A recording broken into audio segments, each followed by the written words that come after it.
Terima kasih kepada Tuan dan Nyonya yang masih setia dengan Tuan Wira Darmadi. Untuk mendukung Desiana Channel agar terus berkembang, silakan subscribe, like, komen dan share video cerita ini.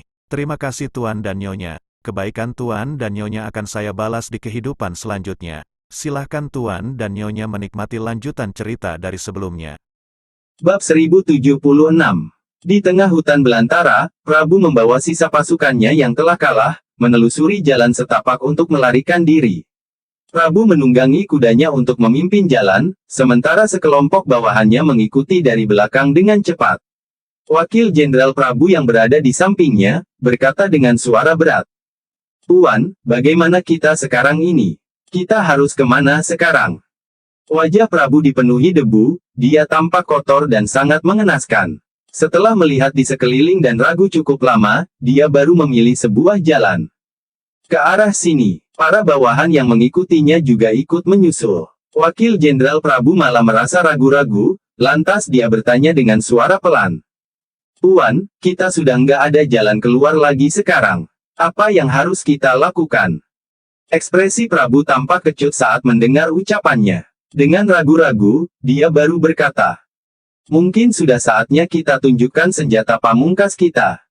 Wakil Jenderal itu langsung tertegun sejenak, dia berkata dengan gugup.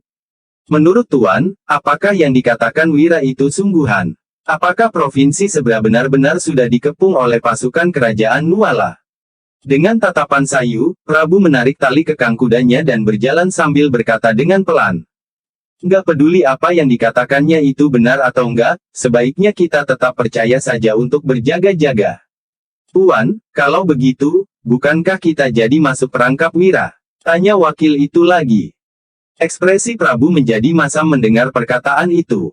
Dia berkata dengan ragu-ragu. "Kita baru terkena perangkapnya kalau nggak percaya. Pikirkan saja, kalau benar-benar terjadi sesuatu di provinsi sebelah, bukankah kita cari mati sendiri namanya kalau kembali ke sana lagi?" Prabu menghela napas berat. "Jadi, sekarang yang harus kita lakukan adalah segera menggerakkan pasukan elit rahasia." "Tuan, benar kata Anda." Terbersit binar keraguan di mata wakil jenderal itu. Setelah berpikir cukup lama, dia baru berkata, "Tapi, kemampuan Wira benar-benar hebat. Dia bahkan menggunakan senjata yang bisa meledak itu. Kalau bentrok fisik langsung dengannya, kita nggak akan bisa menang." Terlintas tatapan kejam dalam mata Prabu, dia berkata dengan nada dingin, "Cepat atau lambat, aku akan menghancurkannya." Setelah sekelompok orang itu berjalan cukup lama, mereka baru tiba di sebuah daerah yang terpencil. Mereka menyalakan api unggun dan bersiap-siap untuk beristirahat di tempat ini. Hanya dalam sekejap, api unggun pun telah nyala. Wakil Jenderal menangkap beberapa kelinci liar untuk dipanggang dan diserahkan ke hadapan Prabu. "Tuan, makanlah sedikit." Prabu menerima kelinci itu dengan wajah muram, tetapi dia tidak menyantapnya.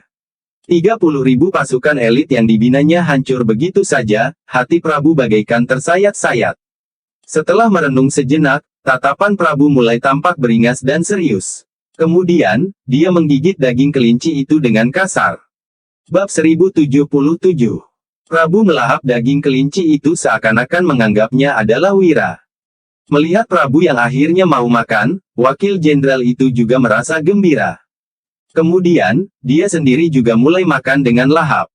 Dalam beberapa hari ini, mereka selalu dalam suasana hati yang tegang. Setelah mulai rileks sejenak, wakil jenderal itu juga langsung memanfaatkan kesempatan ini untuk beristirahat dengan baik. Namun pada saat ini, Prabu tiba-tiba mendengar suara sayup-sayup dari kejauhan. Wajah Prabu tiba-tiba menjadi semakin serius. Dengan tatapan dingin, dia mulai memandang ke kejauhan. Sambil memantau suasana, dia memberi isyarat pada semua orang di belakangnya untuk tetap diam. Semua orang berdiri di samping Prabu dan melihat ke semak-semak di kejauhan dengan waspada. Mereka terus merasa ada sesuatu yang bersembunyi di balik semak-semak itu. Dengan dahi yang bercucuran keringat dan napas terengah-engah, Prabu mengambil busur panahnya dan membidik ke arah semak belukar itu. Tiba-tiba, suara sayup-sayup itu menjadi semakin keras. Sekelompok pasukan berzirah keluar dari semak belukar. Pemimpin pasukan itu adalah Yuda. Saat melihat Yuda, wajah Prabu menjadi tegang. Dia berkata dengan nada dingin. "Yuda, kamu mengejar kami sampai sini. Kamu sudah bertekad mau menghabisi kami ya? Hahaha. Yuda tertawa terbahak-bahak, lalu mengeluarkan pedang di punggungnya dan mengarahkannya pada Prabu. Prabu, demi membunuhmu, aku rela mengejar sampai ujung dunia. Prabu melihat semua adegan ini dengan wajah masam. Oh ya, tapi jalur pelarian kami sangat tersembunyi, bagaimana kamu menemukan kami? Pertanyaan Prabu kembali membuat Yuda tergelak. Dengan wajah angkuh, dia berkata, kamu mengira jalur pelarianmu ini sangat tersembunyi, padahal sebenarnya semua ini berada dalam genggamanku. Sebenarnya, aku sudah menempatkan penyergapan di semua jalur pelarian. Jadi, kemanapun kamu pergi, pada akhirnya akan tetap bertemu denganku. Aku harus menangkapmu hari ini. Selanjutnya, Yuda melanjutkan dengan nada sinis. Prabu, kamu selalu saja menyusun rencana seumur hidupmu, kamu nggak menyangka akan tersandung di sini hari ini, bukan? Sambil menatap Yuda dengan waspada, Prabu bergerak mundur selangkah demi selangkah. Wakil Jenderal Prabu juga menatap Yuda dengan waspada, lalu berkata pada Prabu. Tuan, pasukan yang dibawa Yuda kali ini hanya 10.000 orang. Meski kita hanya berjumlah 1.000 orang, semuanya adalah pasukan elit. Kalau mau menghadapi mereka juga bukan hal mustahil. Setelah itu, Wakil Jenderal itu melanjutkan. Biar aku yang menghalangi Yuda, Tuan kabur saja dulu. Wajah Prabu tampak masam, dengan ragu-ragu, dia berkata. Berhati-hatilah, tenang saja, jawab Wakil Jenderal itu. Saat Prabu baru saja berbalik dan hendak pergi, Yuda langsung memicingkan mata dan melambaikan tangannya. Yuda memerintahkan pasukannya. Para pemanah bersiap-siap. Bab 1078. Begitu mendengar perintah Yuda, para pemanah itu pun mengambil posisi. Seketika, anak panah yang tak terhitung jumlahnya ditembakkan ke arah Prabu. Prabu tercengang melihat adegan itu. Dia hanya bisa berusaha untuk menghindari anak panah itu. 1.000 orang pasukannya baru saja lolos dari perang besar dan sudah berjalan seharian. Kini malah masih harus menghadapi serangan Yuda, ini benar-benar sulit dihadapi. Prabu sangat sakit hati melihat banyak sekali pasukannya yang gugur saat ini. Dia hendak melarikan diri, tetapi juga kesulitan karena dikepung oleh 10.000 pasukan. Sama sekali tidak ada celah baginya untuk kabur. Melihat hal ini, Yuda kembali melambaikan tangannya untuk memerintahkan pasukannya menyerang. Pembantaian secara sepihak ini membuat pasukan Prabu berguguran. Hanya dalam waktu 10 menit, pasukan yang tersisa tinggal belasan orang. Yuda menginstruksikan bawahannya untuk mengepung mereka. Prabu, menyerahlah. Kalian nggak akan bisa kabur lagi. Prabu sama sekali tidak bisa melarikan diri di situasi seperti ini. Kalaupun nekat melawan, dia hanya akan mati. Yuda, apa kamu sudah yakin mau menyerang provinsi seberang? Tanya Prabu sambil menarik napas. Yuda juga tidak membantah ucapan Prabu, dia hanya mengangguk seraya menjawab. Benar sekali. 30.000 pasukan kerajaan Nuala dan 50.000 pasukan keluarga baru sudah tiba di provinsi seberang. Kamu mau menangkapku untuk mengancam ayahku membuka gerbang kota? Tanya Prabu. Benar sekali, provinsi seberang sangat sulit diserang. Kamu juga sangat berharga bagi Kumar. Jadi, kalau aku menangkapmu, dia pasti akan menyerah. Mendengar perkataan Yuda, Prabu berkata, lalu kalau aku nggak mau? Apakah kamu akan duel mati-matian? Yuda hanya tersenyum. Terserah kamu saja. Kalau meletakkan mayatmu di depan gerbang kota juga hasilnya sama saja. Prabu memicingkan matanya karena memahami maksud perkataan Yuda. Begitu mendapat kabar kematian dirinya, Kumar pasti tidak akan bisa menahan emosinya lagi. Tiba saatnya, Kumar mungkin benar-benar akan bertindak. Sambil menghela napas, Prabu meletakkan senjatanya. Letakkan senjata kalian, kita menyerah saja. Begitu perintah Prabu dilontarkan, para pasukan lainnya juga meletakkan senjata mereka. Yuda hanya melirik Prabu sekilas, lalu mengernyit. Meski kondisi saat ini memang sudah buntu bagi Prabu, Yuda merasa Prabu memiliki sebuah aura yang membuat orang tidak bisa tenang. Yuda menjadi sangat ragu saat ini. Jangan-jangan, Prabu punya rencana cadangan. Namun, Prabu sudah ditangkap sekarang, masih ada rencana apa lagi pria itu? Ikat mereka, perintah Yuda. Hanya dalam sekejap, beberapa orang ini pun sudah terikat. Setelah menangani Prabu, Yuda dan pasukannya juga sudah saatnya kembali. Dalam perjalanan, Yuda terus melirik ke arah Prabu setiap saat. Prabu hanya tersenyum saat menatapnya. Hal ini membuat Yuda merasa sangat tidak nyaman. "Jenderal, ada apa? Kenapa Anda kelihatannya gelisah sekali?" tanya Wakil Jenderal Yuda. Bab 1079.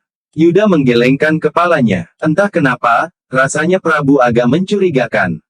"Mencurigakan?" tanya Wakil Jenderal itu karena tidak mengerti ucapan Yuda. "Benar, sepertinya, dia terlalu tenang," balas Yuda. Wakil Jenderal itu tersenyum saat mendengar ucapan Yuda. "Jenderal, sepertinya Anda terlalu banyak khawatir. Dia sudah terperangkap sekarang, tentu saja jadi lebih tenang. Mungkin saja juga dia sudah putus asa.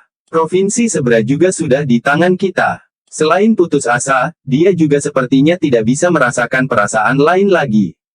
Wakil Jenderal itu merasa tidak perlu khawatir berlebihan karena situasi saat ini sudah buntu bagi Prabu. Mana mungkin lagi pria itu bisa melakukan apapun. Baginya, Prabu saat ini sudah kehilangan arah tanpa kekuasaan, dia hanya sekadar bertahan hidup saja. Namun, pemikirannya ini malah disangkal Yuda. "Meski tidak sering bertemu dengan Prabu, aku sangat paham dengan kepribadian orang ini. Dia tidak akan menyerah begitu saja. Sekarang dia kelihatannya tenang sekali. Aku merasa sepertinya akan terjadi sesuatu." Usai bicara, Yuda kembali berkata, "Berhati-hatilah sepanjang perjalanan ini, jangan sampai ada celah untuk kesalahan." Pada saat bersamaan, Sigra sudah bersiap-siap di depan gerbang kota. Mereka bahkan sudah menyebarkan kabar bahwa Prabu ditangkap. Mendengar kabar ini, wajah Kumar tampak sangat masam. Dia berdiri di atas tembok kota dan meneriakkan, "Sigra, kamu bilang putraku sudah ditangkap." Sigra hanya mengangguk. "Putramu sudah dikalahkan Wira di Provinsi Suntra, pasukannya hanya tersisa 1000 orang yang melarikan diri. Semalam, Yuda mendapat kabar dan langsung melakukan pengepungan dengan membawa 10.000 pasukannya. Saat ini putramu seharusnya berada di tangan mereka." Sampai di tahap ini, Sigra merasa tidak perlu menyembunyikan apapun lagi dari Kumar. Mereka masih punya 70.000 pasukan, sementara pasukan Kumar di provinsi sebelah hanya 30-40.000 orang. Jika terjadi peperangan, Kumar pasti akan kalah telak. Kumar hanya mendengus saat mendengar kabar itu. "Jangan bercanda, 30.000 pasukan putraku itu adalah pasukan elit. Bahkan 60.000 pasukan sekalipun bukan lawan mereka. Wira, memangnya kamu mengira aku nggak tahu dia punya berapa banyak pasukan?" Sigra membalas dengan tenang. "Wira bekerja sama dengan pasukan Monoma. Monoma mengerahkan 50.000 pasukan." Kumar tertawa seraya membalas, "Kalau begitu memang ada kemungkinan untuk menang. Tapi, pasukan Monoma tahu kekuatan pasukanku. Kalau mau melawan pasukanku, setidaknya mereka harus kehilangan 30.000 pasukan. Kerajaan Monoma bukan orang bodoh, mereka tidak akan berbuat begitu." Tebakan Kumar memang benar, Monoma tentu saja tidak akan melakukan hal itu. Hanya saja, dia tidak tahu seberapa inginnya Monoma menguasai Provinsi Suntra. Lagi pula, mereka bekerja sama dengan Wira, sehingga ini bukan peperangan yang sesungguhnya. Sigra sendiri juga sebenarnya sangat penasaran dengan hal ini. Namun, semua ini sudah tidak penting sekarang. Terserah kamu mau percaya atau enggak. Sebelum matahari terbenam, Yuda sudah akan kembali. Tiba saatnya, kamu hanya bisa berdoa apakah kamu masih bisa melihat putramu, atau hanya sekadar mayatnya. Sigra tersenyum sekilas, lalu memerintahkan pasukannya untuk tetap berjaga. Sementara dia sendiri sudah meninggalkan tempat itu. Dia tidak tahu bahwa Kumar sangat gelisah saat mendengar kabar ini. Kalau benar-benar sampai begitu, keluarga Juwanto nggak akan bisa bersembunyi lagi. "Prabu, ayah akan menunggumu." Setelah berkata demikian, Kumar pun pergi dari tempat itu. Sigra kembali ke barak militernya tanpa menyadari keganjilan apapun pada Kumar, begitu juga dengan Farel. "Ayah, apakah menurutmu Yuda akan kembali dengan Prabu?" Hal inilah yang paling dikhawatirkan Farel. Dengan 10.000 pasukan, tentu saja bisa. Lagi pula, Yuda sangat mahir memimpin pasukan di kerajaan Nuala. Prabu memang hebat, kakakmu juga. Demikian, tapi mereka belum pernah turun ke medan perang yang sesungguhnya. Tapi, berbeda halnya dengan Yuda. Dia sudah turun ke medan perang sejak masih kecil. Hanya segelintir orang yang bisa melawannya. Bab 1080. Sigra menaruh kepercayaan sepenuhnya pada Yuda. Lagi pula, dengan 10.000 pasukan melawan 1.000 pasukan, bahkan Sigra sekalipun bisa menangkap Prabu. Jadi, Sigra beranggapan bahwa Prabu ditangkap adalah hal yang sudah pasti. Farel mengedipkan matanya sekilas, dia juga tampak setuju dengan pendapat ayahnya. Sejak kecil, Yuda selalu mengikuti Dirga. Tentu saja dia sudah banyak melihat sendiri dan merasakan sekian banyaknya pertempuran. Yuda adalah bakat jenderal jenius yang langka. Menangkap Prabu tentu bukan hal yang sulit baginya. Dengan pemikiran seperti itu, Farel juga merasa lebih tenang. Pada saat ini, Kumar telah kembali ke rumahnya. Gibran dan Falevi bertanya dengan gugup. "Ayah, apakah kakak benar-benar sudah kalah?" Kumar menghela napas dengan tatapan dingin. "Meski aku nggak tahu bagaimana Prabu bisa kalah, sepertinya memang seperti itu kenyataannya." Kedua bersaudara itu langsung tampak muram saat mendengar perkataan ayahnya. "Ini, bagaimana kita sekarang, ayah? Di luar sana ada pasukan kerajaan Nuala dan Yuda, kalau kakak nggak pulang, bukankah kita akan gawat? Di luar sana setidaknya ada 80.000 pasukan.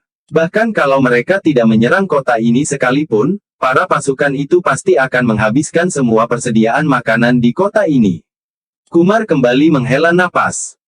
Kalau sudah sampai begitu, keluarga Juwanto benar-benar nggak punya pilihan lain lagi. Kedua bersaudara itu tidak mengerti maksud ayah mereka. Namun, Kumar sudah melanjutkan terlebih dahulu. "Biarkan para pasukan makan enak. Beritahu mereka, bala bantuan keluarga Juwanto akan segera tiba, suruh mereka persiapkan diri untuk perang besar." Gibran dan Falevi semakin bingung. Apakah ini berarti ayah mereka ingin bertindak nekat? Jangan-jangan keluarga Juwanto sudah diambang kehancuran. "Ayah, apakah keluarga Juwanto sudah akan hancur?" tanya Gibran dengan panik. Kumar menggelengkan kepalanya. "Enggak, keluarga Juwanto enggak akan kalah.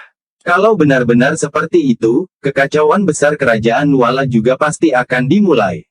Nah, apa kalian mengira 30.000 pasukan elit yang dipersiapkan keluarga Juwanto selama ini hanya seperti ini?" Mendengar perkataan Kumar, kedua bersaudara itu langsung tersentak. "Ayah, maksudmu, keluarga Juwanto masih punya pasukan?" Hal ini bahkan tidak diketahui oleh kedua orang itu. "Hahaha, kalau keluarga kita bisa menguasai 3 provinsi, mana mungkin kita berani melakukan hal seperti itu kalau nggak punya kemampuan. Tenanglah, nak, Yuda pasti nggak akan bisa lolos kali ini." Setelah berkata demikian, Kumar tertawa tipis. Di saat ini juga, pasukan Yuda telah dalam perjalanan pulang. Selain itu, mereka bergerak dengan kecepatan tinggi. Dibandingkan dengan kecepatan mereka saat mengepung Prabu, kali ini mereka bahkan lebih cepat lagi. Saat melihat ekspresi tenang Prabu di dalam kurungan kereta, Yuda memicingkan matanya. "Prabu, ini adalah akhir dari keluarga Juwanto. Apa kamu punya pesan terakhir?" Pertanyaan Yuda ini sebenarnya adalah untuk menguji Prabu. Dia terus merasa ada yang aneh dengan Prabu. Pria itu bahkan tidak bersuara sama sekali saat duduk di dalam kereta. Saking tenangnya, hal ini malah membuat Yuda takut. Mendengar hal itu, Prabu hanya mendongak dan tersenyum seraya berkata, "Yuda, kamu sudah lama terjun di medan perang, apa kamu pernah kalah?" Hati Yuda langsung tersentak mendengar ucapan itu. "Sejak aku mengikuti ayahku sampai sekarang, kami belum pernah kalah." Prabu tertawa dengan semakin bahagia. "Hai, sepertinya ini memang takdir. Kekalahanmu satu-satunya akan merenggut nyawamu," ujar Prabu sambil menatap Yuda dengan kilatan dingin. Tatapannya seakan-akan menyiratkan bahwa Yuda sudah pasti akan meninggal. "Apa katamu?" Bab 1081. Yuda mendengus dingin, hatinya terasa sangat gelisah mendengar perkataan Prabu. "Yuda, kamu nggak pernah kalah seumur hidup ini, kan?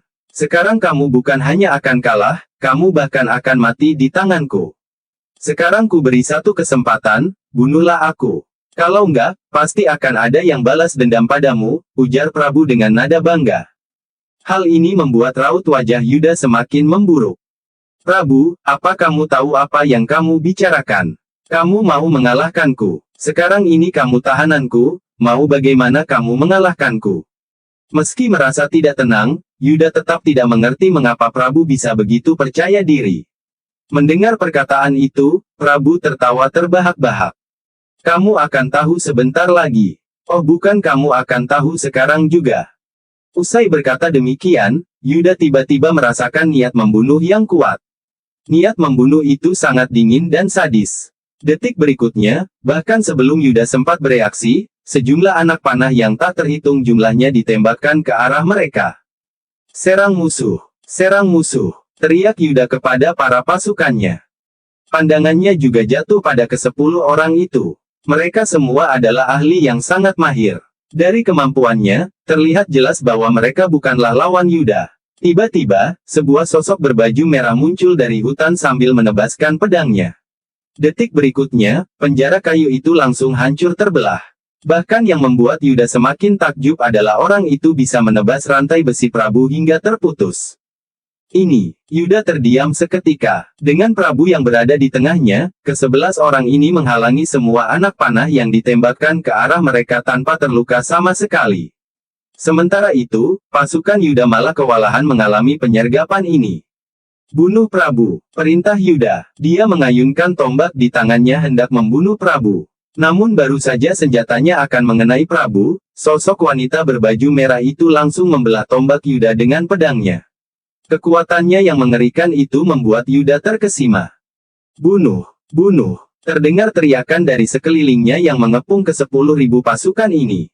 Hanya didengar dari suaranya, Yuda bisa memperkirakan bahwa setidaknya ada 20.000 orang yang datang, atau bahkan lebih. Yuda, bagaimana? Sudah kubilang, kamu pasti akan kalah hari ini. Seru Prabu sambil tersenyum ke arah Yuda dengan tatapan dingin. Yuda benar-benar tidak bisa percaya melihat adegan ini. Namun, dia tahu bahwa dirinya bukan lawan mereka. Oleh karena itu, Yuda langsung berteriak. Terjang, segera keluar. Yuda sangat berpengalaman dalam peperangan. Dia tahu bahwa 10.000 pasukannya ini pasti akan mati jika perang ini terus dilanjutkan. Begitu pula dengan dirinya. Di saat musuh baru saja ingin bergerak dan ruang lingkup pertempuran masih lebar, mereka masih punya kesempatan untuk kabur. Tanpa ragu-ragu, Yuda membawa pasukannya menerjang keluar. Di sisi lain, Prabu hanya tersenyum sinis. Tangkap dia hidup-hidup. Bersambung. Nantikan kelanjutan cerita Tuan Wira Darmadi hanya di Desiana Channel. Terima kasih sudah menonton.